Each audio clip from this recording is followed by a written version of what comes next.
Bonjour Mathilde. Salut Thierry. Bonjour Sylvain. Salut. Merci de m'accueillir là dans vos belles montagnes. Comme je vous l'ai expliqué, je suis en train de réaliser une série de vidéos sur les enfants et il m'a semblé important de vous rencontrer pour parler de scolarisation ou plutôt de déscolarisation. Est-ce que vous pouvez expliquer un petit peu quelle est votre militance, on va dire, sur quoi vous travaillez particulièrement et quel est votre domaine de compétences et dans quoi vous investissez? Eh ben depuis septembre 2014, on parle d'un mouvement de déscolarisation, mais alors pas au sens d'un parti politique. Nous, on est résolument contre tout ce qui ressemble de près ou de loin à un parti politique, mais mouvement dans le sens d'un déplacement, parce qu'aujourd'hui tout le monde va à l'école. C'est un peu la nouvelle religion dans le pays depuis Jules Ferry en fait. Et elle a toujours été très très critiquée. On sait, tous ceux qui réfléchissent un peu savent que c'est un outil de conditionnement, un outil de formatage. Dès le début, c'était dès le début annoncé comme ça. C'était très transparent dans la bouche de Jules Ferry au départ. Il annonce que c'est un outil de formatage. Oui, c'est un outil pour avoir des gens, des citoyens, mais des citoyens dans cette fausse démocratie-là, dans le citoyen, au modèle. Pas le citoyen autonome et libre, mais le citoyen conforme au modèle, ouais. Et qui dépend de la République. Il y a une phrase de Jules Ferry, c'est le citoyen. La République doit prendre en main le citoyen du berceau jusqu'à la tombe. Et en fait, c'est vrai qu'il y a eu depuis même la Révolution, en fait, on peut remonter jusqu'au moment de la Révolution.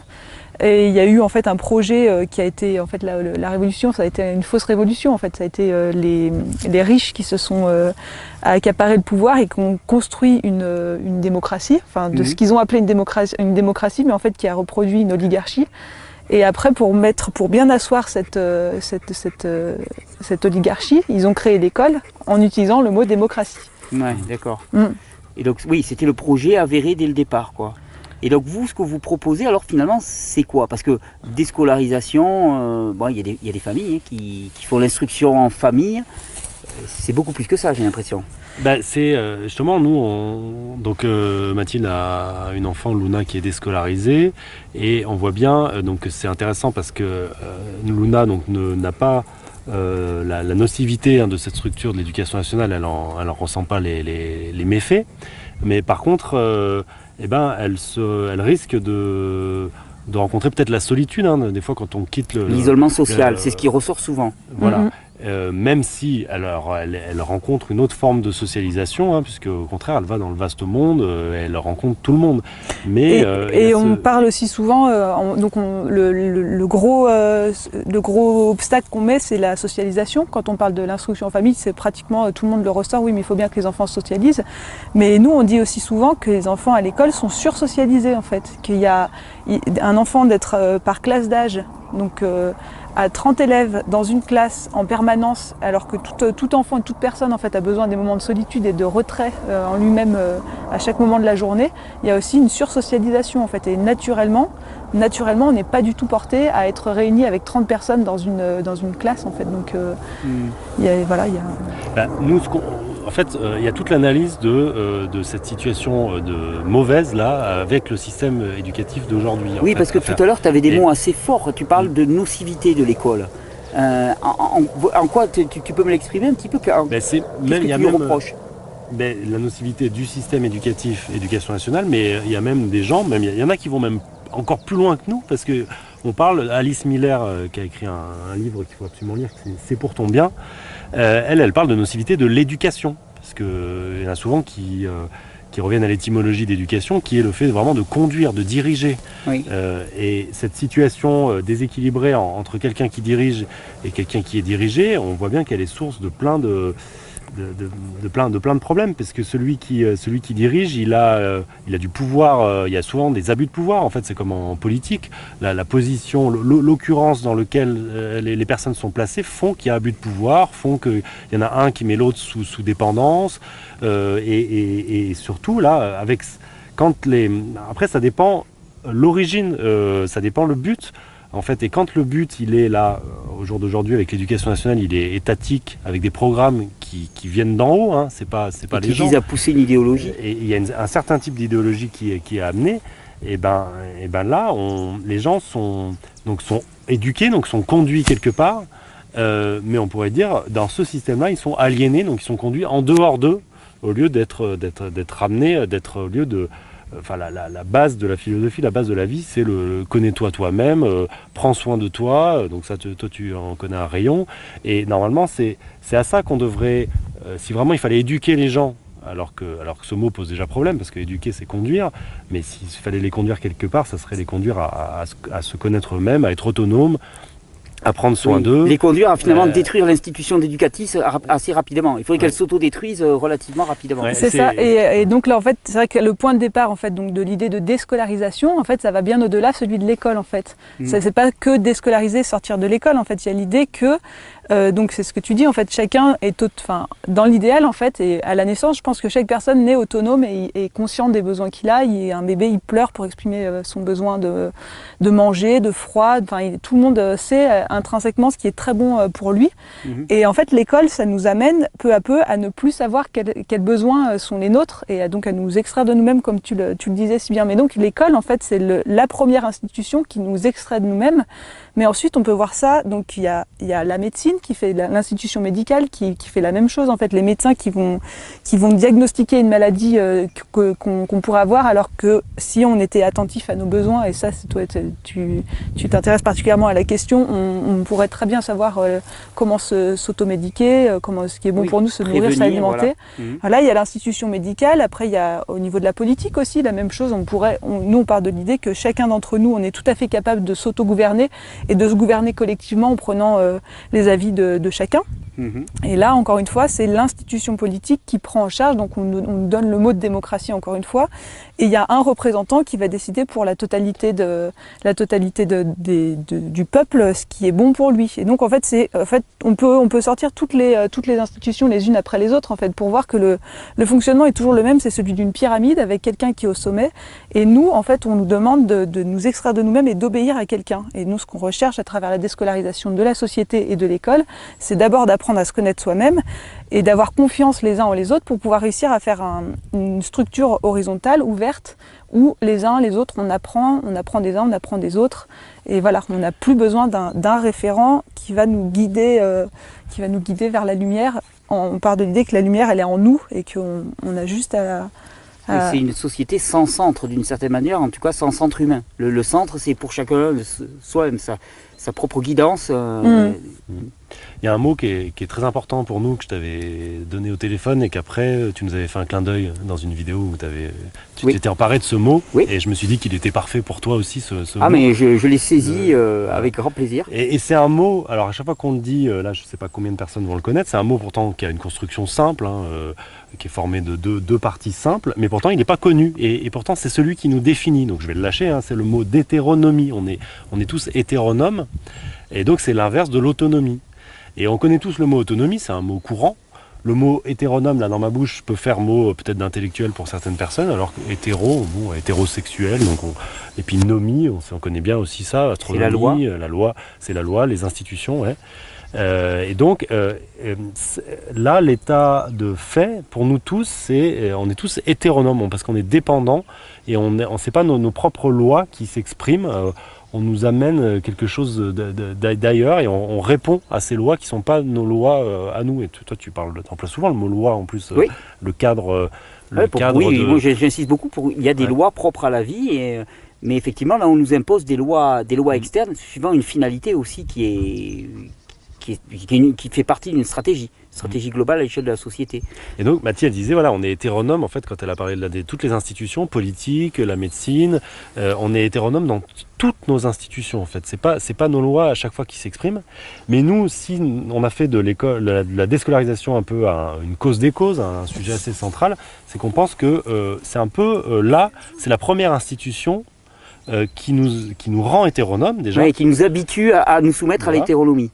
Déjà sur le domaine éducatif, c'est Ivan Illich donc, qui disait l'école, la seule chose qu'elle enseigne, c'est le besoin d'être enseigné.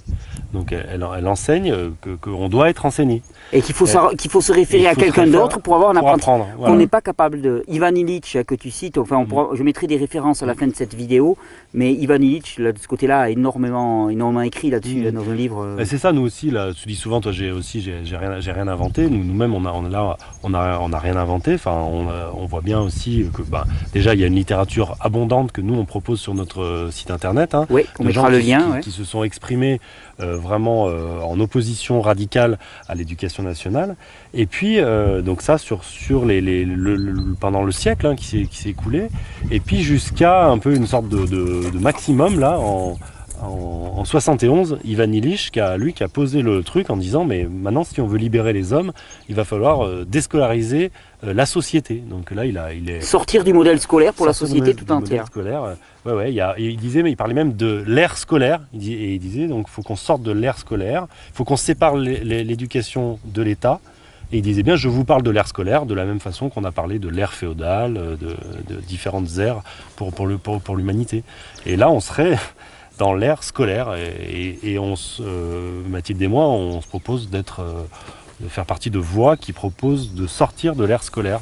Voilà. Et moi, j'aimerais bien insister 2 minutes sur le mot déscolarisation, en fait, ce qui porte, parce que donc le mot déscolarisation, c'est comme, enfin, en fait, il y a beaucoup de mots qui ont été récupérés pour servir un certain type d'idéologie qui est celle du monde qui fonctionne aujourd'hui. Il y a le mot démocratie, le mot politique, le mot école, le mot médecine. En fait, quand on parle, on nous a mis un certain type de définition. Oui, quand on pense ces mots, on voit tout un ensemble de valeurs qui sont afférentes à ces mots. Voilà, et donc, nous, quand on veut dire qu'on n'est pas d'accord avec ce type de fonctionnement-là, on utilise des mots qui sont inversés, en fait. Donc, ça va être déscolarisation, on va nous taxer peut-être d'antidémocratique ou de anti-politique ou de je sais pas quoi, anti-médecine ou autre.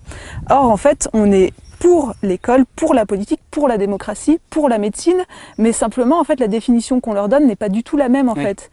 Et ça, je pense que c'est super important de le souligner parce que en fait, on construit en fait une catégorie de personnes qui sont dans l'opposition, qui sont contre un système, qui sont alors qu'en fait on est pour les mots au sens originel de ces mots, et en fait on a envie d'aller dans ce sens-là, et on pense nous que les mots, donc par exemple le mot démocratie, même le mot école qui étymologiquement ça veut dire le temps libre et l'arrêt, donc c'est le temps qu'on se donne à soi pour. On en est loin. Voilà, on en est loin. La scola, donc l'école. La scola en latin, la scolée en grec. C'est le temps pour soi. C'est le temps libre, c'est le temps. Et en fait, c'est un temps la définition, c'est par opposition au temps contraint. C'est justement ce qui s'oppose. Alors vive l'école, quoi.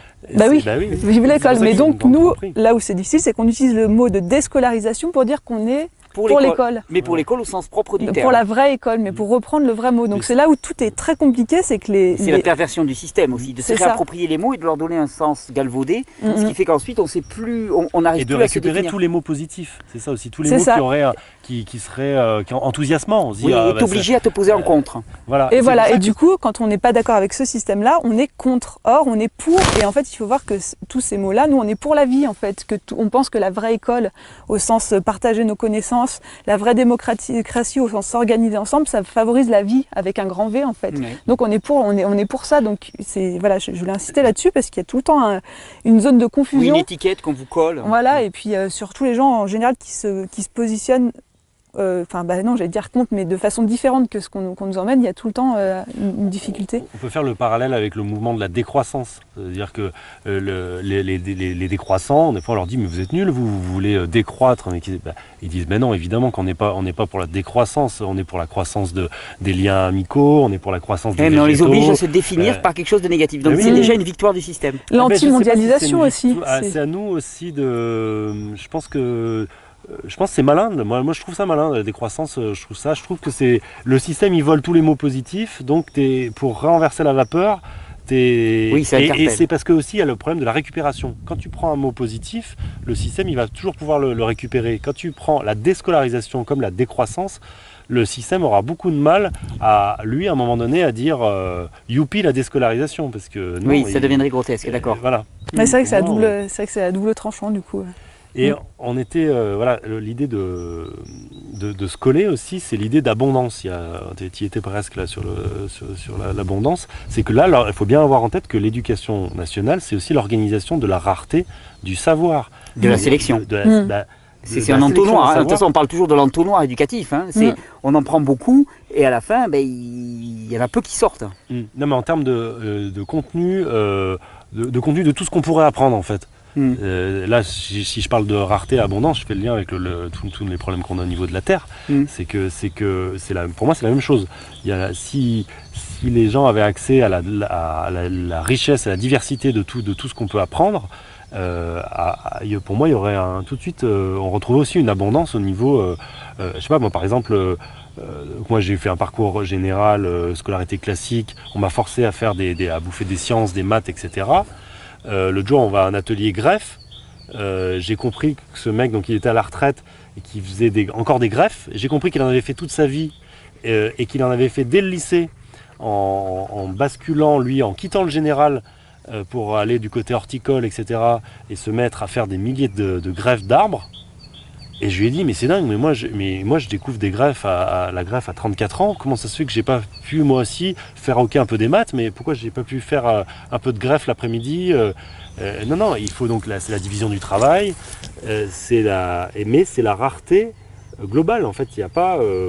Oui, il y a très peu de matière enseignée finalement, très peu de diversité. On ne nous apprend pas grand-chose en termes de diversité. Et puis oui, c'est vrai qu'on en parlait tout à l'heure, on disait que quand il y a aussi une hiérarchie des savoirs. Ah ouais. Et donc ça tous participe les savoirs aussi d'apprentissage manuel, toutes les choses pratiques qui nous autonomisent d'ailleurs, sont extrêmement malvenus. Tout ce qui est CAP, BEP, c'est considéré souvent comme des voies de garage, alors que c'est des vraies voies d'autonomisation dans lesquelles on retrouve sa liberté de créer quelque part. Et ça participe à la rareté aussi du savoir en fait, puisque donc on nous dit il y a des voies qu'il ne faut pas les explorer parce que c'est pour c'est des mauvaises voies, et on nous oriente comme on nous oriente vers une certaine voie, donc cette voie il y a très peu de savoir en fait dedans, et puis c'est pareil, encore une fois, c'est l'école aujourd'hui, elle est totalement soumise aux besoins de l'industrie, de plus en plus. Tu me citais un exemple tout à l'heure, tu me disais que les banquiers maintenant s'invitaient à l'école, c'est nouveau ça?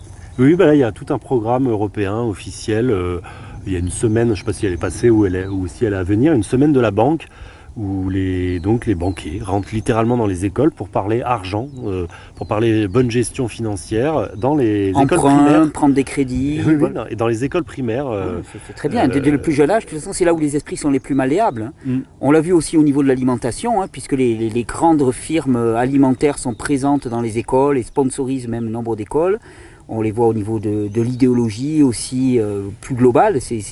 Effectivement, ce qui m'a toujours impressionné, c'est que quelque part, quand on met ses enfants à l'école, on donne une responsabilité colossale, ou en tout cas on laisse une responsabilité colossale à des gens qu'on ne connaît pas pour transmettre quelque chose qu'on ne maîtrise pas. C'est fou, ça paraît fou. C'est-à-dire, nos enfants, quelque part, on les met, on va dire, pieds et poings liés,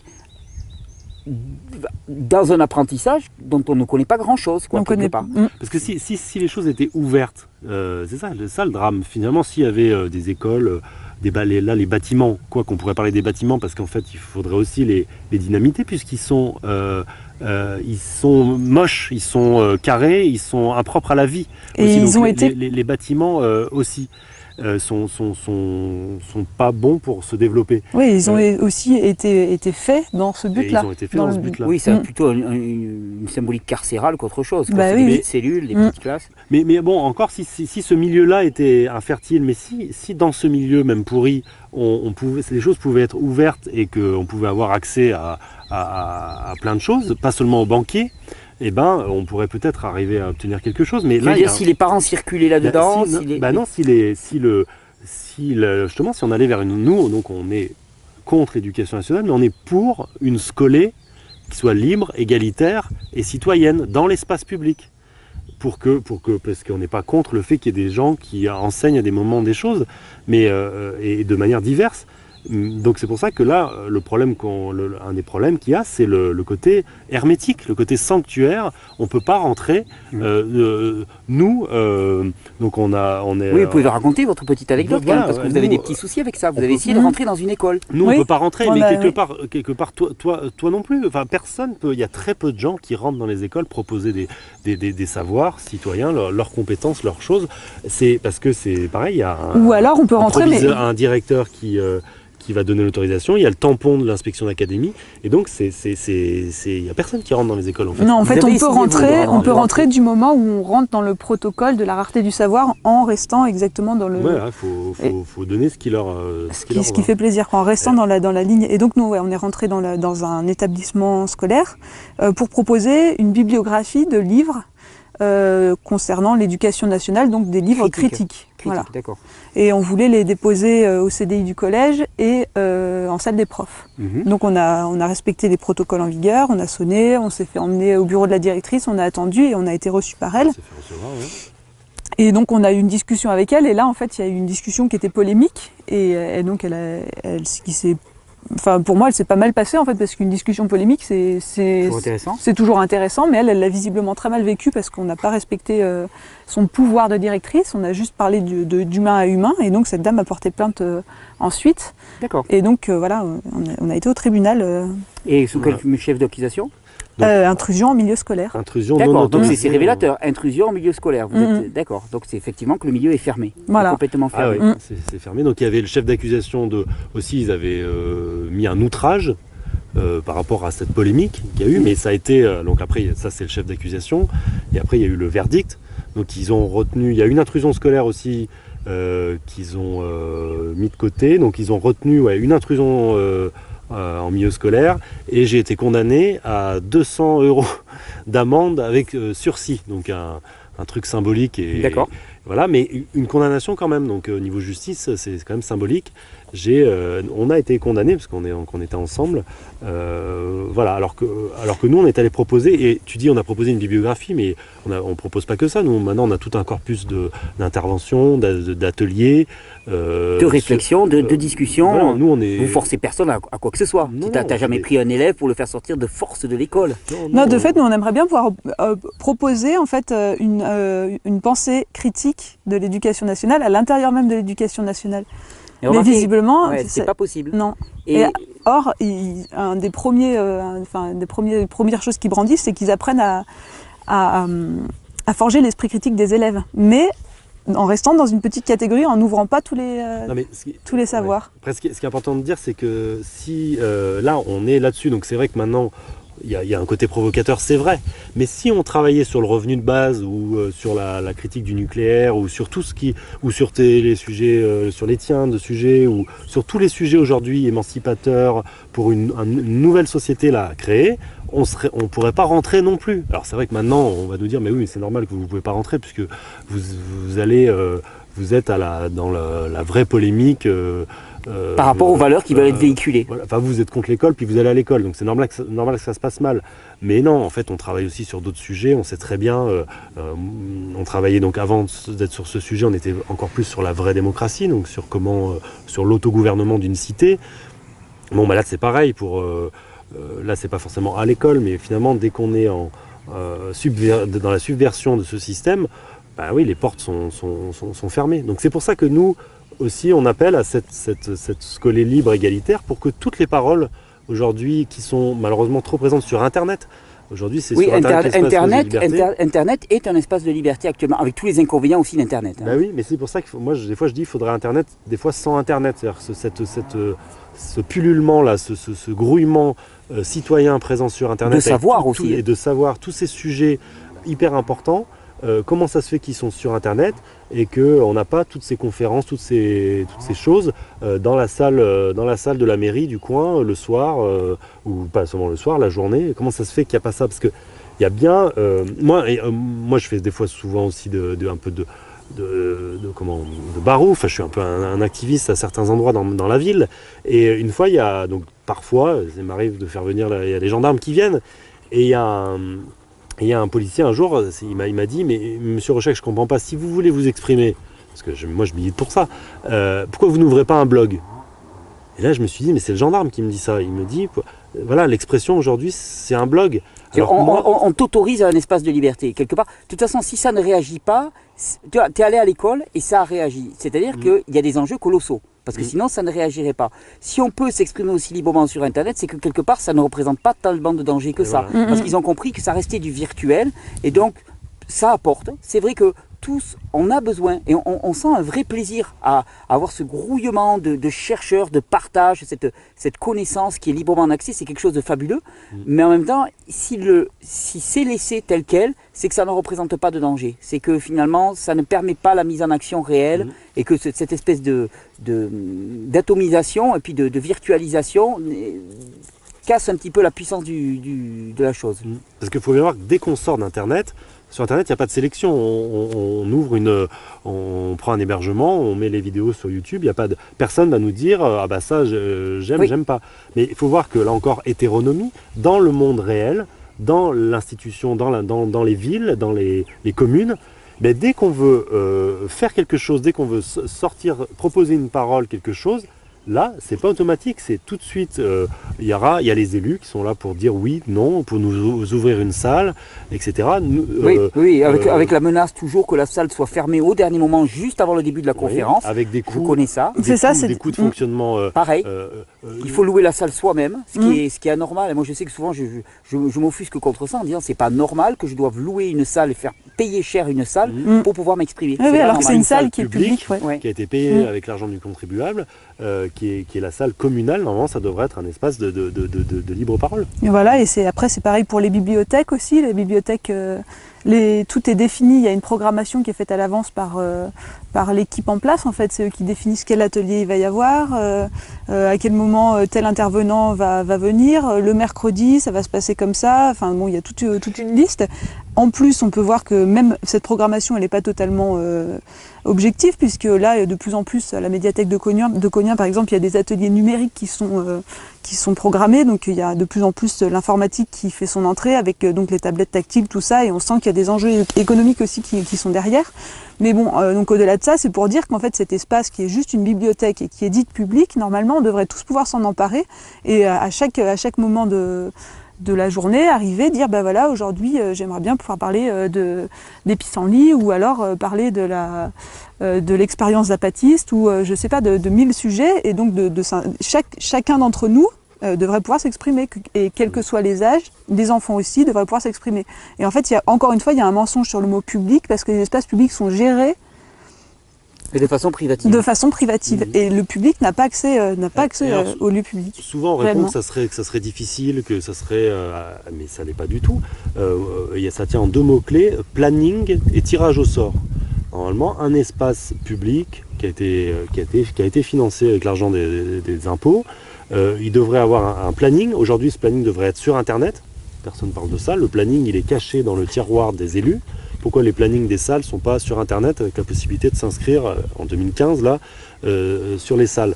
Ensuite, tirage au sort, c'est-à-dire que si à un moment donné, il y a plusieurs propositions. On voit vraiment qu'il y a vraiment un tuilage et vraiment des choses qui se carambolent.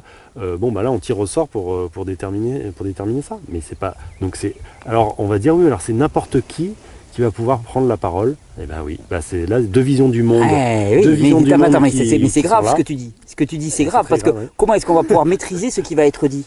Et voilà. Et oui, mais c'est. Et donc voilà. Il va y avoir le pire comme le meilleur, ça représente un danger pour les gens qui peuvent être. Moi, on m'a déjà répondu ça. Moi, des gens, des élus qui m'identifiaient, qui m'identifiaient comme gauchiste. Alors, ils me répondaient, ils me disaient oui, mais non, mais nous, on voudrait bien te laisser parler toi, mais tu comprends, si on te laisse parler toi, il y a les autres après. Il y a les autres. Puis il me faisait un clin d'œil. Mais quels autres? Donc lui, en tête, il avait tout l'épouvantail, extrême droite, etc. dans sa tête. Mais donc, en gros, il me disait, on te ferme la bouche à toi pour pas en entendre d'autres. En fait, on ferme la bouche à tout le monde, au final, dans cette histoire. En fait, c'est qu'il y a une extrêmement faible confiance dans la capacité de discrimination des personnes. Moi, je le vois souvent en vidéo, parce qu'il y a des gens qui me reprochent, qui me disent, mais tu as une extrême responsabilité. C'est criminel ce que tu fais passer dans tes vidéos, parce que tu induis les gens à faire ceci. Et moi, je leur dis, mais attendez, vous ignorez complètement l'aspect critique de chacun. C'est extrêmement méprisant par rapport aux gens qui regardent les vidéos. Je fais des propositions, chacun est libre d'essayer ou pas. par rapport déjà à ce qu'il va être son esprit critique, et puis quand il va essayer de valider ou pas, il se rendra bien compte rapidement si ça lui convient ou pas. Il ne faut pas prendre les gens pour des idiots. Et quelque part, il y a ce discours sous-tendu que la masse est stupide et n'est pas capable de déterminer par elle-même. Donc si tu veux, on affirme le projet d'hétéronomie. Mais alors ce qui est étrange, c'est que donc on dit la masse est stupide, mais on lui donne pas les moyens de s'émanciper, parce que donc quelle que soit une parole un petit peu polémique et qui grince, je sais pas, là on va parler de l'extrême droite par exemple, parce que c'est un sujet, c'est l'épouvantail qu'on brandit. Et ben oui, il faudrait que les gens d'extrême droite puissent s'exprimer et justement même s'il y a un danger dans cette parole-là, il serait beaucoup plus modéré si tout le monde pouvait intervenir et si on pouvait tous échanger les uns les autres. Avoir des tables rondes où on discute et où on met en lumière les idées, puis on les critique. Si effectivement les idées sont dangereuses ou ne tiennent pas la route, ça doit être relativement facile de les battre en brèche. Et voilà, il y a plusieurs cerveaux. Et plus les cerveaux sont nombreux à se réunir, et plus on va trouver une solution adaptée. Et là, par rapport pardon, je me perds, mais au pire, tu pourras... Il n'y a pas de souci. Mais non, mais il y a en fait, c'est vraiment un cercle un serpent qui se mord la queue, parce que comme on n'a pas d'égalité d'expression, nous on milite pour ça, pour l'égalité d'expression. C'est un droit égalitaire à l'expression. Voilà. Et notamment le droit, parce que l'expression, elle passe par des médias, par des moyens. Donc nous, les radios, les théâtres, les salles, tous les journaux, on est pour que ça soit partagé, pour que tout le monde puisse s'exprimer et de manière égalitaire. Mais comme on n'a pas ça, comme il n'y a que quelques têtes qui ont le droit de s'exprimer, ben effectivement, donc il y a tous ceux. Donc quand il y a des gens, quand ils n'aiment pas une tête, donc par exemple il y avait Jean Bricmont qui a pris la parole à Grenoble, à l'université Joseph Fourier, il y a une semaine. Bon alors. Quelque part, lui, il a été plus ou moins sélectionné déjà. Donc pour moi, là, ça, même si... déjà, ça va pas, ça. Lui, il a été sélectionné. Mais donc après, il y en a qui vont dire, oui, mais il faut pas qu'il parle, lui. Mais si on était en régime de liberté et d'égalité d'expression, on n'aurait plus rien à dire. Lui, il parle, mais moi, je sais que je vais pouvoir parler après. Et puis, ce que disait Mathilde, quand bien même il y aurait des choses vraiment choquantes ou qui poseraient problème... à beaucoup de personnes dans l'intervention de cette personne, et c'est même bête, laissons-la parler pour lui répondre. Parce que si c'est en domaine privé, parce que ce qui se passe aussi, c'est que toutes ces personnes, après, elles s'expriment qu'en milieu privé, que à une association, c'est privé quelque part. Elles ont loué la salle, donc c'est chez elles. Et si on arrive dans le domaine public, là, quelqu'un qui prend la parole dans l'espace public, on peut lui répondre. Il sera pas justement chez lui, et on va pouvoir lui répondre. Et justement, s'il y a des choses qui déconnent, on pourra lui répondre. Mais c'est ça que je voulais dire tout à l'heure, en fait, c'est qu'on a l'impression d'empêcher le danger en ne laissant pas s'exprimer les gens, alors qu'en fait, on le crée, parce que du coup, les gens, ils continuent à parler dans des petits comités, dans des petits cercles fermés, comme ça, et puis la parole, quand elle l'enfle comme ça fait comme un abcès alors que, quelque part, hop, si on autorise les gens à parler, ça équilibre, parce qu'on n'empêchera pas, de toute façon, ces pensées-là, les gens d'avoir ces pensées-là. Il faut juste que ça s'ouvre, que ce soit beaucoup plus ouvert, qu'on puisse tous les évaluer, les peser, tout ça, parce que c'est pas en les interdisant que ça va ne pas les faire exister. Au contraire, en fait, ça va peut-être même leur donner plus de poids. Et c'est donc ça le programme de déscolarisation de la société? Non, le problème de déscolarisation de la société, en fait, c'est de donner la parole à tous. Après, on pense qu'au stade où on en est aujourd'hui, évidemment, il y a plein de petites communautés, beaucoup de personnes donc, qui sont réunies en partis politiques, en associations, tout ça, plein de petits groupes en fait, dont certains ont des très bonnes idées, d'autres moins, après selon les points de vue. Mais qu'en fait, si on fait un espace où on ouvre en fait et où chaque personne s'exprime en son nom propre et non pas au nom d'une association, au nom d'un parti politique ou au nom de quoi que ce soit de quelque autre groupe, là on peut commencer à construire des choses en fait. Et donc après au niveau de la scolarité, enfin pour ce qui est de la scolée, l'idée c'est qu'en fait donc moi je vais pouvoir proposer ce qui me porte, ce qui m'anime à un moment donné à un groupe qui sera en aucun cas obligé de venir m'entendre, et donc après ça, que ce soit un enfant, un adulte ou un animal, s'il a envie en fait il pourrait venir, et qu'en fait tour à tour en fait on est apprenant et on apprend à l'autre en fait. Ce serait donc dans l'espace public, un endroit où on puisse tous se rencontrer tour à tour successivement quand on a envie d'y aller, parce qu'il y a des moments où on préfère aller marcher, il y a des moments où on a envie d'apprendre, et donc là voilà on se retrouve, et en fait dans chaque village, dans chaque ville il devrait y avoir un espace ouvert. Ça serait ça l'école. Voilà. Une scolée, donc un temps où on peut librement aller dans cet espace. Mais là on a esquissé aussi quelque chose sur lequel je voulais rebondir, c'est ce que j'appellerais le drame de la censure. Parce Parce que là, on dit qu'on ne peut pas parler, qu'il y a certaines personnes qui ont le droit de s'exprimer. Et en fait, on vit vraiment aujourd'hui dans un régime de censure. Mais le drame de la censure, c'est quoi ? C'est que quand on parle de l'ignorance, le pire dans l'ignorance, on dit souvent, c'est on ignore qu'on ignore. C'est pas juste d'ignorer, c'est j'ignore ce que j'ignore. Et donc, pour moi, c'est ça qui se passe, c'est que il me semble que on va dire ce qu'on appelle la masse, je ne sais pas comment dire autrement, enfin le tout venant qui est pris dans cette société, il ne peut pas deviner ce qu'on aurait pu, ce que certains êtres humains ont eu envie de leur apporter. Ils ne peuvent pas le deviner. Je prends souvent l'exemple, nous, de notre tract qui a été censuré. Donc, quand je dis tract, c'est la bibliographie, la liste des ouvrages. Donc, c'est pas un tract, c'est la liste de livres qu'on propose, nous, à la lecture. Cette liste imprimée par nos soins, on n'est pas une association, par nos propres deniers, toute simple, juste en noir sur blanc, elle a été censurée dans la grande bibliothèque de Chambéry, dans toutes les bibliothèques de Chambéry d'ailleurs. On les a mis, ça a été retiré, on n'a pas le droit de les mettre. Et bien, quand je dis le drame de la censure, c'est que là où c'est grave, c'est que quelqu'un qui passe, ça a l'air un truisme, comme tu dis des fois, quelqu'un qui passe devant le présentoir, il ne peut pas deviner qu'il y avait un tract, il y avait une liste de livres importante pour moi là, et quelqu'un l'a retiré. On peut pas je sais pas, c'est bête ce que je dis en même temps. Non, mais c'est évident. On peut pas deviner ce qui manque en fait. On ne devine pas l'absence de proposition. On ne devine pas, ouais. Si tu as été habitué toute ta vie à l'hétéronomie, tu peux pas deviner quelle joie et quel plaisir il y a à l'autonomie. Et non, mais on peut pas deviner. Moi, je pars souvent du principe. Moi, je suis force de proposition. Je propose des ateliers, des conférences, des prises de parole, etc. Mais moi, je pars quand même du principe qu'il y en a peut-être plein là dans la journée en fait qui sont allés parler qui ont envoyé leur je sais pas, par mail leurs propositions et on leur a répondu non, nous sommes désolés monsieur, votre proposition ne correspond pas à l'esprit de la maison. Tous les jours, on reçoit des lettres de refus. Oui, se casse le nez comme toi. Voilà. Et donc, moi, je pars du principe qu'en fait, il y a plein de propositions tous les jours et on ne sait pas qu'elles ont été faites en fait. Alors qu'elles pourraient tous nous nourrir. Et c'est d'autant plus violent aussi que par rapport à la sélection en fait, c'est que même on dit oui mais non les gens ne proposent pas, mais c'est vrai qu'il y a aussi le fait d'être rejeté. En fait, je pense qu'il y a beaucoup de gens qui ont peut-être essayé de proposer, une fois qui ont été rejetés une fois, deux fois, et du coup qui arrêtent de proposer, alors qu'en fait, s'il y avait juste un espace où elles étaient sûres que leur parole, elle pourrait être entendue, elles iraient beaucoup plus spontanément.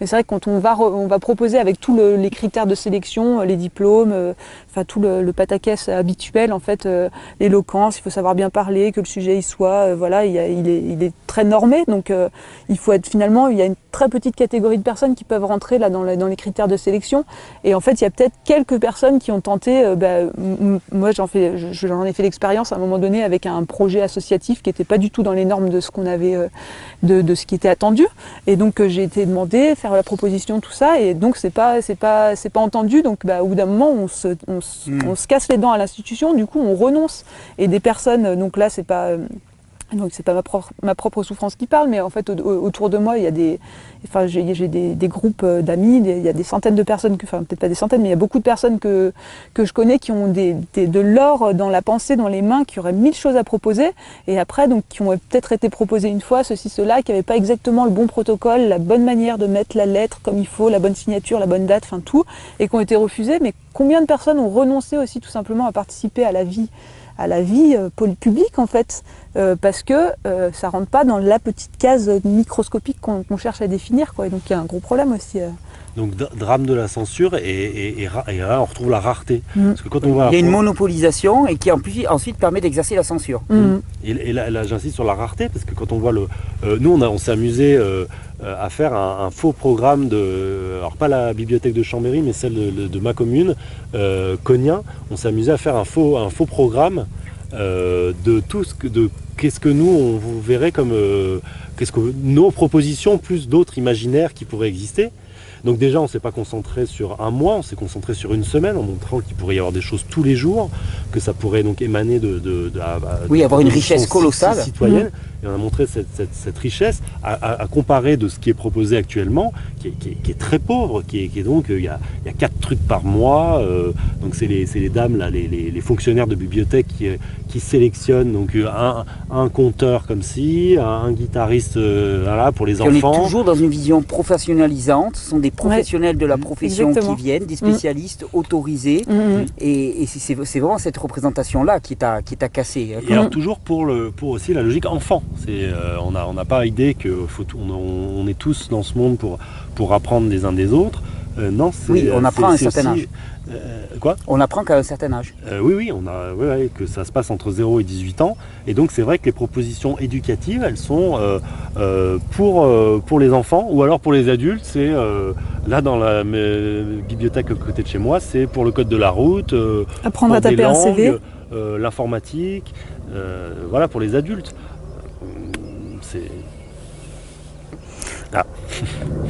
non. Il y a une chose qui m'avait beaucoup frappé quand j'ai découvert votre site aussi, c'était l'insistance que vous faisiez pour dire que finalement ce qui est présenté comme l'éducation nationale est en fait juste un outil visant à la professionnalisation. C'est-à-dire qu'il y a une finalité énorme devant ça. Est-ce que ça participe à cette rareté du savoir finalement ? Est-ce que cette rareté du savoir participe à cette visée professionnalisante ? Je sais pas, c'est la vision, c'est le sujet de la division du travail en termes sociologiques. Il faut que chacun, on devienne un ouvrier. Il faut qu'on soit tous des prolétaires en fait au final, et on dit aux enfants qu'est-ce que tu veux faire plus tard. Il faut et puis tout ça est relié au problème de l'argent, de la dépendance à l'argent. Toute la scolarité est construite là-dessus. Le salaire que tu auras en fonction de tes études. Nous, quand on milite entre guillemets contre l'école et pour une scolée libre, on nous dit mais qu'est-ce que je vais devenir ? Déjà, il y a ce sujet aussi. L'école est totalitaire, c'est-à-dire que les gens considèrent qu'il n'y a rien en dehors de l'école, que après l'école. C'est la mort. Hein. Il y avait Laura il y a des écoles qui ferment vers chez Laura donc et elle disait qu'ils avaient fait des dessins pour dénoncer cette fermeture d'école. Ils avaient dessiné des enfants pendus, des enfants morts. Et c'est la même chose quand il y a des licenciements.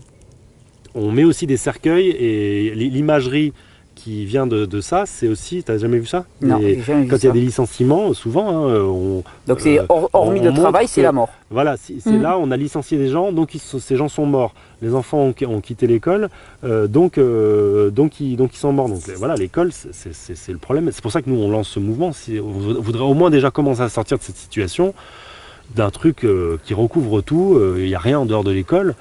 Non, il n'y a pas rien. Et surtout, moi je considère que la meilleure façon de s'en sortir, donc c'est Catherine Baker, on a mis ça sur le site, qui disait s'en sortir, ça revient constamment à l'école.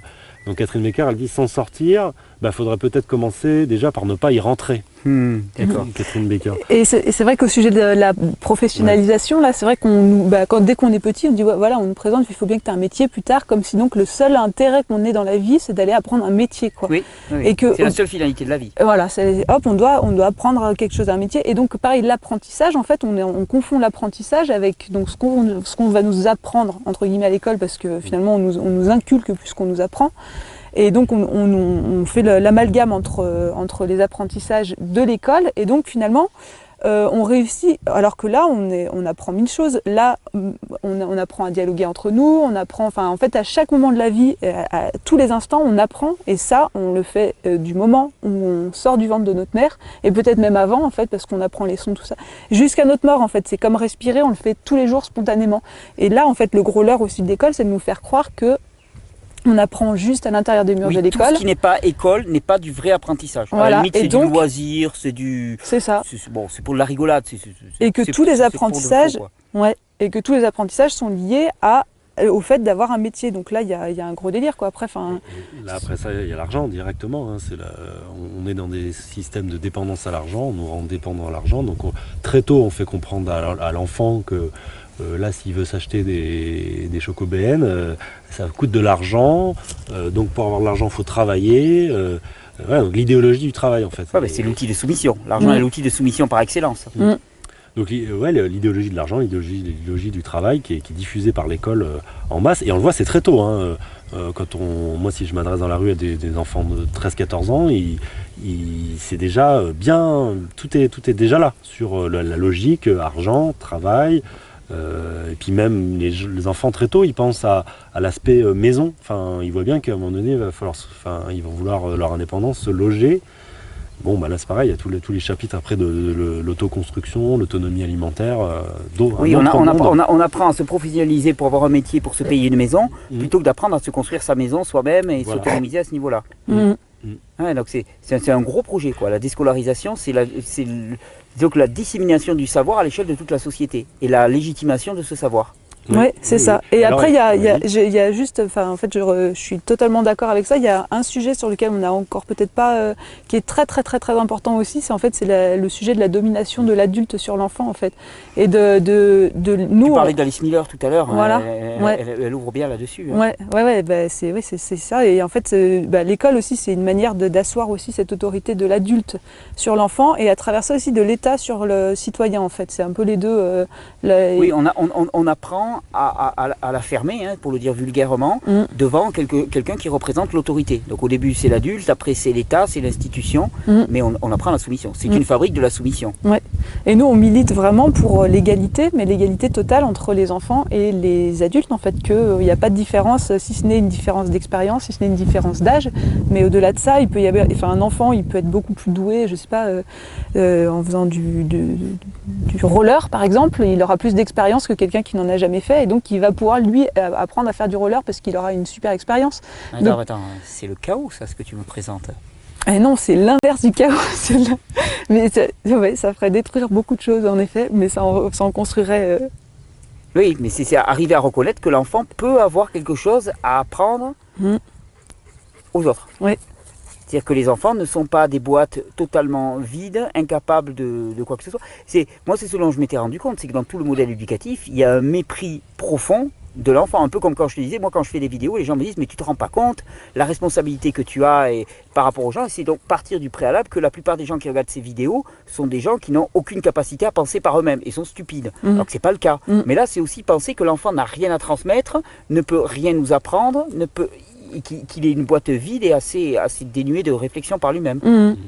Ça, et de se permettre, de quel droit en fait on peut se permettre d'asseoir comme ça notre autorité sur un enfant, de dire que notre savoir il est plus valable que le sien, que c'est plus intéressant de se pencher sur l'arithmétique plutôt que de contempler une coccinelle qui est en train d'avancer dans l'herbe. Enfin, en fait, il y a aussi une hiérarchie de... Oui, mais ça c'est pour asseoir la valeur esclavagiste de notre société finalement. Hein. On assoit cette domination et cette résignation finalement devant la soumission, quoi, quelque part. Après, c'est un drame de la reproduction. En fait, on reproduit bêtement le schéma. On veut pas reconnaître qu'il y a eu un problème dans notre propre éducation, qui n'en a pas été une, ou voilà. Donc on refoule et ensuite on veut confirmer ce truc-là au lieu de. C'est plus facile. On sait ça remet moins les choses en cause. C'est la facilité, de confirmer le modèle qui a eu lieu et de le perpétuer plutôt que de casser le schéma qu'on a connu, qui nous a fait souffrir. Donc, et il y a un côté, il faut le dire, c'est ça qui est douloureux, mais il y a un côté vengeance, pas de nous, mais les gens là qui sont dans cette posture d'autorité, qui deviennent parents dans le mauvais sens du terme, et profs dans le mauvais sens du terme, tout à coup ils se mettent à régner sur des êtres et à gouverner leur monde, et en prenant une posture de sachant, en étant payés pour ça, enfin pas les parents, mais et donc il y a vraiment, ils se vengent. Vous savez, c'est mon tour de dominer, d'abuser, et alors même avec les meilleures intentions du monde, hein, ils vont tous. Oui, c'est une stratégie inconsciente la plupart du temps. Il y a beaucoup d'inconscients, mais souvent les profs ils se présentent comme étant, dès que tu parles avec un professeur de l'éducation nationale, tu tombes sur un bon. Lui c'est un bon, c'est quelqu'un qui est bienveillant, qui est gentil, etc. Mais sans doute qu'il est. Moi, des fois, je veux bien le croire, mais n'empêche qu'il est prof, qu'il met des notes, ça aussi, le drame des évaluations. Il peut pas me dire je suis quelqu'un de bienveillant et je distribue des 6 sur 20, des 8 sur 20 ou même des 20 sur 20, peu importe. Et toute la, il distribue, il se permet de juger. Il juge, et c'est pas bienveillant par définition. 7 sur 20, je t'aime, il y a antinomie entre... on sait très bien. Tout à fait vrai. On a tous... les mauvaises notes, les mauvaises notes, quand on a été à l'école, qu'on avait une mauvaise note, on souffrait. Bon, cette souffrance, à un moment donné, on pourrait peut-être l'arrêter. C'est ton truc, tu veux arrêter la souffrance. Parce que c'est vrai qu'il y a un b.a.-ba en fait qu'on n'a peut-être même pas assez mis en lumière en fait, mais c'est la base. Et en fait, c'est ça, au niveau de l'inconscient, on a l'impression qu'il y a beaucoup de gens qui ne se rendent pas compte de cette base. C'est qu'un enfant, il n'est pas fait pour qu'on le réveille brutalement tous les matins, qu'on l'emmène de force à l'école. Il n'est pas fait pour rester assis toute la journée.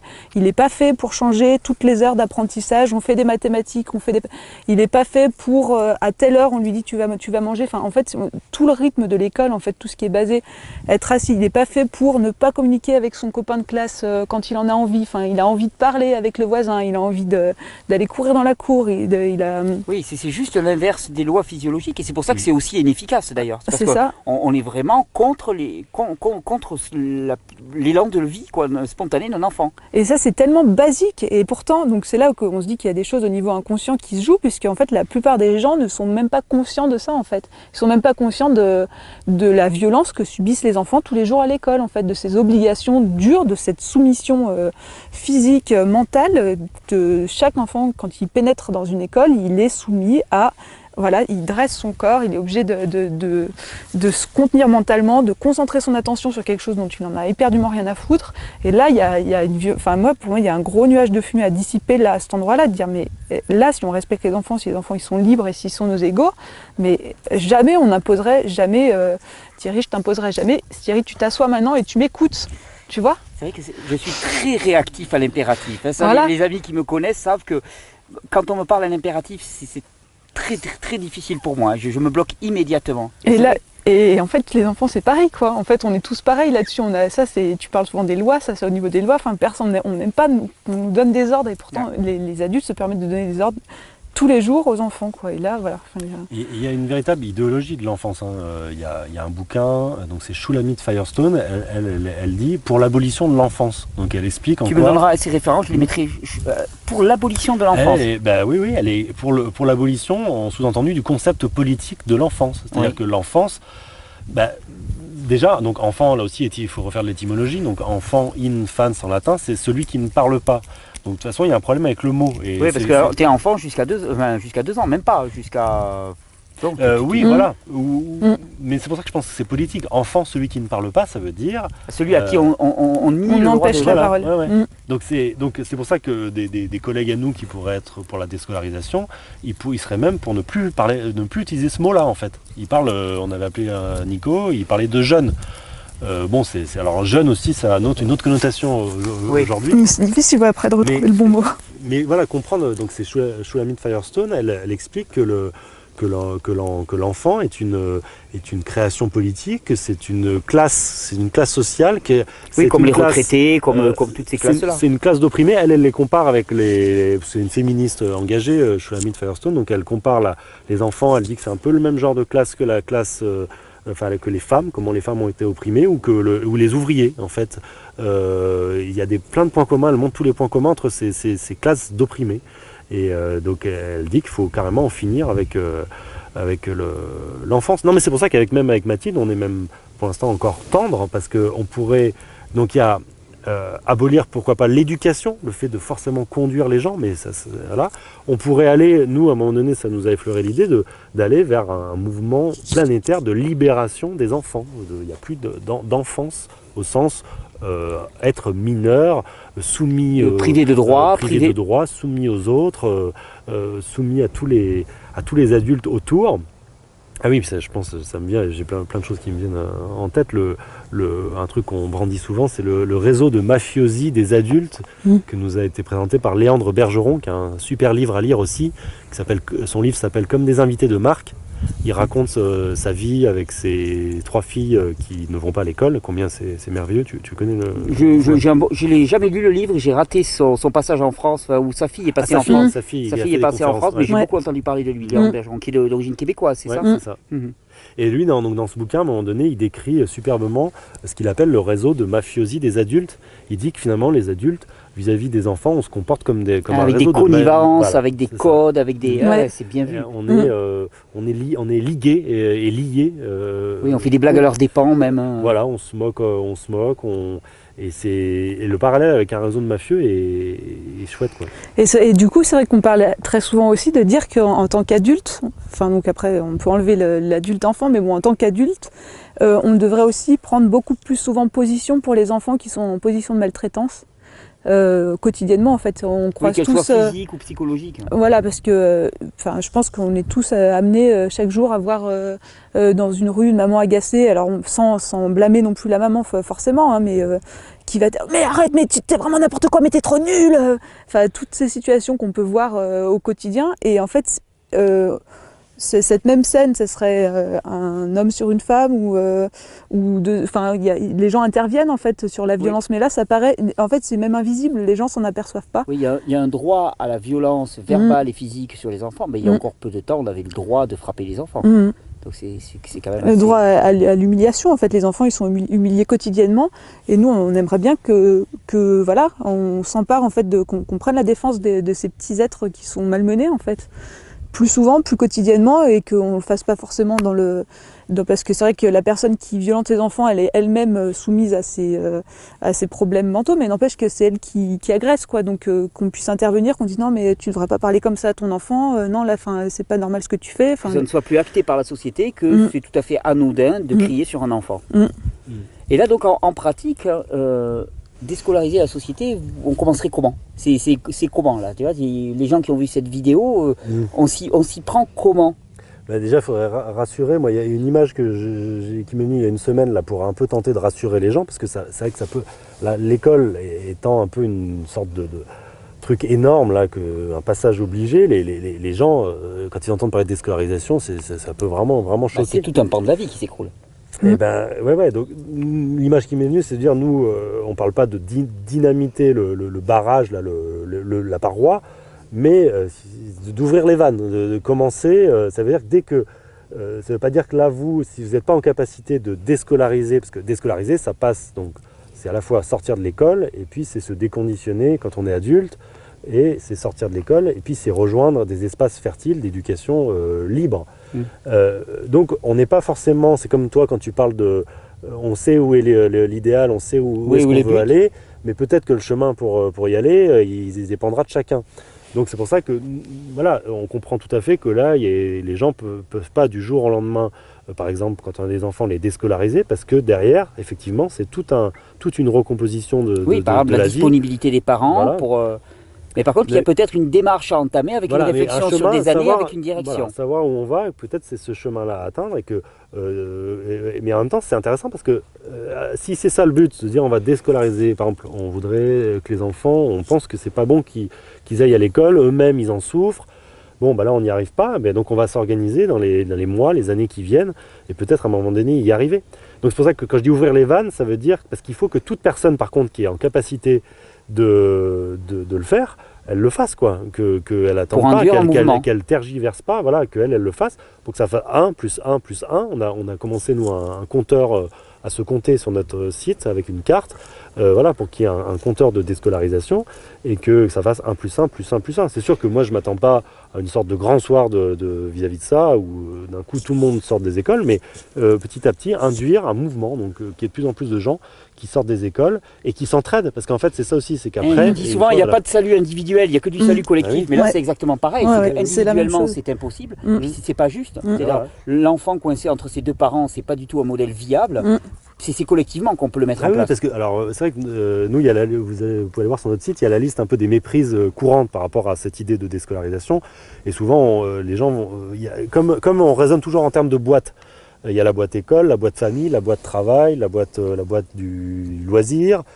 Donc, quand on dit faut sortir de l'école, les gens, ils repassent dans une autre boîte. Ils disent alors vous êtes pour les familles, vous êtes pour la vie familiale, pour l'instruction en famille. Non, là vous venez de retourner dans une boîte. Nous, on est pour l'explosion des boîtes, pour revenir à un monde ouvert où les gens peuvent librement circuler.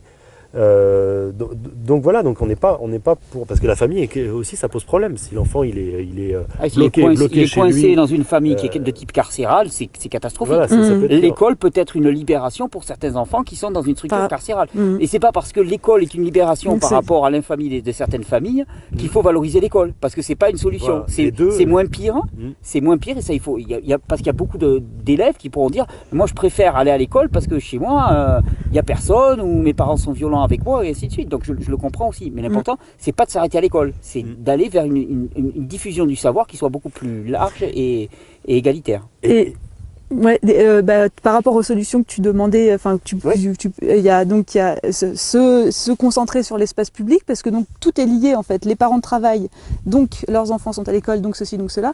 Mais les parents ont besoin de travailler aussi, parce que toutes les terres sont confisquées, il n'y a plus d'abondance au niveau fruitière, il n'y a plus. Et on retombe dans les problématiques de la permaculture. Exactement, on en arrive à la permaculture, mais donc la permaculture aussi, donc c'est bien, donc c'est toutes les démarches individuelles sont évidemment, cruciales, mais il y a aussi donc l'espace public en fait. La permaculture, elle devrait être pratiquée au niveau public en fait. Les espaces, nous on parle des communaux, c'est Ivan Illich qui parle des communaux. C'était autrefois dans chaque village il y avait des endroits qui étaient cultivés de manière communale, où il y avait une personne qui était en difficulté pendant un moment. Communal au vrai sens du terme, parce qu'il y a des terrains communaux, mais les terrains communaux tu ne peux pas y mettre les pieds. Ou alors tu dois demander une autorisation 6 mois à l'avance. Et ils sont de plus en plus détruits de toute façon. Ils sont de plus en plus un communal termine régulièrement en parking. Le béton envahit tout là. Et donc voilà, les communaux ils étaient utilisés autrefois pour les personnes qui avaient des difficultés temporaires, pour qu'ils puissent, donc il y avait quand même une espèce de sécurité en fait. Oui, d'accord, tu avais toujours un espace où tu pouvais faire ton jardin si tu étais en pénurie. Voilà, donc il y a des communaux, se réapproprier des espaces publics pour faire pousser des légumes, pour faire pousser des plantes, être en sécurité par rapport à cet endroit-là, ce qui permet ensuite que si les enfants sortent de l'école, les difficultés financières, on peut les compenser. En fait, il y a tout un travail, un cheminement individuel aussi de déconditionnement. Et après, c'est ça, de créer du réseau entre les personnes, d'entraide en fait. À un moment temporaire, je peux aller travailler, mais toi, je sais que je peux avoir confiance en toi pour t'occuper de mes enfants. Ensuite, Oui, de prendre le relais. Mais ça peut aller vite sur des communes, des petites communes où il y a 100 habitants. Ça peut aller très vite. S'il y en a un qui se déscolarise, un deuxième, un troisième, ensuite, tac, ça permet de s'organiser pour s'entraider, et ça peut faire boule de neige. Cette commune et l'école peut fermer rapidement, mais au profit d'un monde ouvert ou d'un savoir ouvert. Et puis il n'y a pas de schéma préétabli, c'est à chaque groupe humain de créer en toute autonomie le schéma qui lui correspond par rapport à ses contraintes, par rapport à son environnement, par rapport à ses disponibilités, et ainsi de suite. Ouais. Et j'avais un dernier, je sais pas si c'est le dernier, mais il y avait donc par rapport à tous ces l'engagement politique, mais au sens donc pareil, je vais mettre des guillemets parce que le mot politique il fait frémir, mais l'engagement politique en sens je suis une personne, j'habite un endroit et je ne laisse pas les autres décider à ma place de ce qui se passe. Donc c'est d'inviter les gens à aller se rendre dans leurs conseils municipaux, à aller parler avec leurs élus, à donner leur avis et à essayer de construire donc une vraie démocratie où chacun peut s'emparer, parce que ça va aussi en parallèle avec une vraie école en fait. Si on laisse les élus décider à notre place de ce qui va se passer, on n'aura jamais de communaux, on n'aura jamais d'école libre, on n'aura jamais tout ça en fait. C'est s'il y a une somme de citoyens qui vont un jour être assez solides pour dire non, là on va faire ça dans cet endroit-là, ça pourra marcher. Et ça c'est au niveau très local, c'est facile à faire. Ça ne demande pas d'aller au Nicaragua pour aller sauver l'orang-outan ou d'aller militer aux Champs-Élysées. On peut le faire, chacun peut le faire chez lui. Ça c'est une solution qui est assez facile en fait. Et là c'est goutte d'eau par goutte d'eau, on peut arriver vite à une solution. Parce que c'est un peu le chemin qui a été le nôtre. Nous, avant d'arriver sur la déscolarisation, on travaillait beaucoup sur cette question-là de l'autogouvernance. La vraie démocratie, il y a plein de gens qui travaillent à ça depuis des millénaires, et puis là sur internet ces dernières années, comment on peut vraiment être en démocratie, donc avec des techniques. Il y a le tirage au sort dont on parle beaucoup, mais le tirage au sort, on sait très bien que ça ne marche pas si on l'équilibre pas avec d'autres notions, comme des mandats courts, non renouvelables, que les personnes qui ont des mandats, elles peuvent être révocables, un fonctionnement par assemblée où on cherche le consensus ou le vote majoritaire, plein de techniques. Et nous on était là-dessus, et on allait parler aux gens comme font plein de gens sur ce sujet, Et on voyait bien qu'on parlait une langue qu'ils ne connaissaient pas, parce que la langue majoritaire, c'est les institutions républicaines, cette fausse démocratie avec les élections, toute la structure institutionnelle. Tout le folklore qui va avec. Voilà, et les gens connaissent ça, et c'est vrai qu'on s'est dit, mais comment... par exemple, il y a M. Chouard qui travaille là-dessus, sur l'idée d'une nouvelle constitution citoyenne, donc en tirant au sort une assemblée constituante. Lui dit d'ailleurs que ça serait beaucoup plus efficace d'avoir un système d'élection par tirage au sort qu'en termes de décision politique, on aurait certainement quelque chose de beaucoup plus constructif. Et notamment pour écrire la constitution, pourquoi pas écrire une nouvelle constitution en fait. Lui il est là-dessus. Mais on voit bien quand on propose ça aux gens, mais les gens, la plupart ne connaissent même pas ce texte de la Constitution. Enfin, les gens sont à des années-lumière, et parce qu'on leur a expliqué, c'est le but de l'école, c'est de leur expliquer qu'ils sont dans un état de fait qui est bon en fait, qui est le meilleur régime du monde. Il n'est pas question de toute façon qu'ils mettent leur nez là-dedans, donc c'est pas la peine qu'ils s'investissent et qu'ils aillent étudier ça. De toute façon, ça les concerne pas. Pourtant, ça les concerne directement. Oui, on leur explique que tout ça, de toute façon, ça a été la révolution, elle est déjà passée en fait. Il y avait un état, il y avait un ordre des choses qui était délétère et qui était injuste, la royauté. On a mis les rois par terre et derrière, on a fait une démocratie. Ben non, en plus, là, c'est comme pour l'école. Si on remonte aux origines, juste après la Révolution française, les constituants, juste après la Révolution française, ils savaient très bien qu'ils n'étaient pas en train de faire une démocratie. Et ils le disaient. L'abbé Sieyès, juste au moment de la constituante, il affirmait qu'il ne ferait pas, la France n'allait pas être une démocratie, mais un gouvernement représentatif, une oligarchie. Donc il le savait. Et ensuite, là, les 2 siècles qui viennent de s'écouler, ça a constitué à peaufiner l'enfumage, l'enfumage à cet endroit-là. Donc au début, c'est pour ça qu'il y a eu 3 révolutions. Après, il y a eu la révolution de 48, il y a eu la Commune de Paris en 1871, et il y a eu plusieurs fois l'instabilité. Et c'est à ce moment-là, parce que les choses n'étaient pas encore aussi peaufinées qu'aujourd'hui au niveau de la propagande. Et donc c'est après la Commune de Paris que naît l'instruction publique, l'éducation nationale, avec Jules Ferry. Et là, Jules Ferry d'ailleurs, il a dit, maintenant avec ces nouvelles lois scolaires, là, nous allons enfin clore l'ère des révolutions. C'est-à-dire que le but était clair. Ce pourquoi nous avons fait la révolution, nous, la nouvelle classe de riches en 1789, il va falloir que cette fois, ça roule notre truc là, parce qu'à chaque fois, il y a le peuple qui se remet de la partie et qui revient et qui revient. Là maintenant, il va falloir que ça marche. Donc c'est Jules Ferry qui a pensé le truc pour clore l'ère des révolutions. Et voilà. Et depuis, on voit bien aussi, c'est intéressant de regarder les programmes et un peu le contenu pour nos parents, arrière-grands-parents, enfin, qui sont allés à l'instruction publique, l'éducation nationale. Et de voir moi j'ai des vieilles dictées pour nos grands-parents. C'est assez édifiant de voir c'est là au niveau propagande, oui, maintenant c'est juste, on est à une époque où c'est bien plus caché. Voilà, mais c'est la continuité. Moi je dis souvent, c'est la continuité. Ils ont d'abord bien préparé nos grands-parents, nos parents. Là depuis 30, 50 ans, c'est la continuité. Ils n'ont plus besoin parce que nos parents ont déjà été préparés. D'accord. Donc c'est pour ça que si nous là on met pas aussi un coup d'arrêt.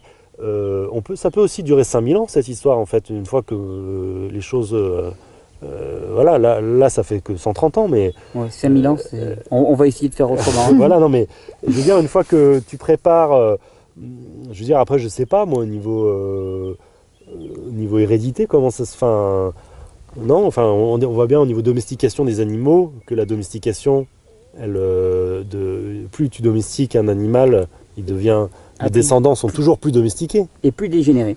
Et de plus en plus dégénérés. Donc, c'est... Là, je pense que voilà, nos grands-parents ont déjà été bien cassés par ce système-là, bien emmenés.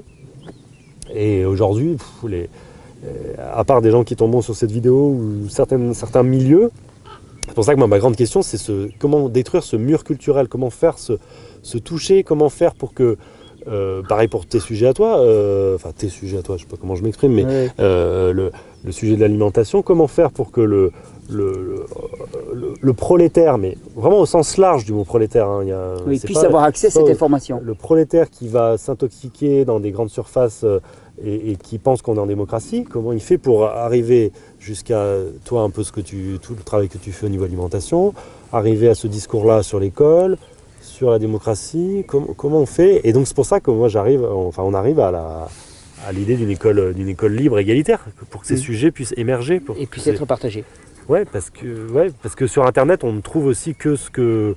Si on est fan de Porsche 911, on trouvera des vidéos de Porsche 911. Oui, sur Internet, l'intérêt d'un espace libre public comme ça, c'est aussi d'être soumis à des d'être confronté à des propositions qu'on ne va pas chercher obligatoirement. Oui. Et c'est pour ça que nous, on nous dit des fois, oui, alors vous avez essayé de rentrer dans les écoles, ou vous essayez de parler dans une bibliothèque. Pourquoi vous mettez pas là, dehors, ou dans une salle là-bas? Mais c'est parce que nous, on veut créer cette rencontre. Les gens, ils font confiance, justement parce qu'ils sont allés à l'école, ils font confiance aux institutions. Donc ils mangent, ce qu'ils mangent le plus, c'est ce qui passe à la télé, c'est le programme de la bibliothèque, c'est le programme du théâtre du coin. Voilà, donc c'est pour ça que nous, on fait le forcing pour se situer à cet endroit-là. Et il faudrait d'ailleurs, on y pense, une fois on voulait prendre complètement d'assaut la bibliothèque. Après voilà, on aurait encore plus d'ennuis avec la justice, mais il faudra à un moment donné faire pousser les murs, hein, parce que sinon... Merci Mathilde, merci Sylvain en tout cas. Donc je renvoie les gens, on va mettre à la fin de cette vidéo toute la bibliographie. Je le renvoie voir votre site aussi, c'est déscolarisons.org. Déscolarisation.org, je vais le marquer en dessous. Il y a énormément de ressources. Voilà, nous on essaie de faire ça en ce moment, d'être une sorte de pôle ressources, voilà, sur sur la déscolarisation, sur tous les documents, tous les ouvrages. Nous on fait cette recherche-là des ouvrages les plus offensifs, donc contre le système d'éducation d'État, et pour un truc d'éducation libre. Voilà. Et avec le compteur jubilatoire des gens qui sortent du système. Ouais, alors là on le fait un peu démarrer à zéro, donc il va falloir que ça avance. Sinon officiellement, il paraît qu'il y a donc je sais pas on ne sait pas ce que valent les chiffres officiels.